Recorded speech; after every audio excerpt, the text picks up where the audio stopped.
गंजाम जिले में सारर अभाव एवं कृषक मानकर विभिन्न समस्या नहीं गंजाम जिला बिजु जनता दल पक्षर रणहुंकार। गंजाम जिला बिजु जनता दल सभापति विक्रम पंडा नेतृत्व में जिलार बहु पूर्वतन विधायक एवं दलीय नेता और कर्मी मैंने छत्रपुर स्थित गंजाम जिलापाल कार्यालय पहुंची विक्षोभ प्रदर्शन करने सहित मुख्यमंत्री उद्देश्य अतिरिक्त जिलापाल प्रदान कर दाबीपत्र। चलित खरीफ ऋतु में चाषी मैंने पर्याप्त परिमाण यूरिया समेत अन्यान्य सार पाइपारुना। चाषी पंजीकरण जटिल और पंजीकरण पर कम अवधि मिलुथिबारु अनेक चाषी और भाग चाषी पंजीकरण वंचित होइछन्ति। गत वर्ष खरीफ धान अमल समय अदिनिया वर्षारे क्षतिग्रस्त चाषी को पर्याप्त क्षतिपूरण मिल पारि नाही। समस्त बीमा कंपानी चाषी को क्षतिपूरण प्रदान करिबारे टालटुल नीति अवलंबन करिछन्ति। जिले में चलित खरीफ ऋतु में नियंटिया वर्षा बेले जलसेचन सुविधा करा जाउ नथिबा नै गंजाम जिला बिजु जनता दल पक्षर अभियोग करा जायछि।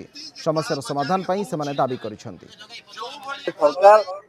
सरकार कौनसी वर्गर लोकों एवं विशेष भाव ओडिशार चाषी मान विषय बुझा नाराज एवं जो सार पाई मे मसरे पाई जो सार को बिजर पकई था आज सेप्टेम्बर मास आसिक गलानी आज जाए सार मिल पारा ना।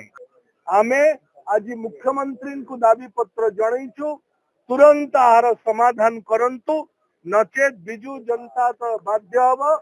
चाषीर समस्या हजार हजार लक्ष लक्ष चाषी बहुल जिला गंजाम जिला ओडिशार सबुठ अधिक क्षतिग्रस्त होउची।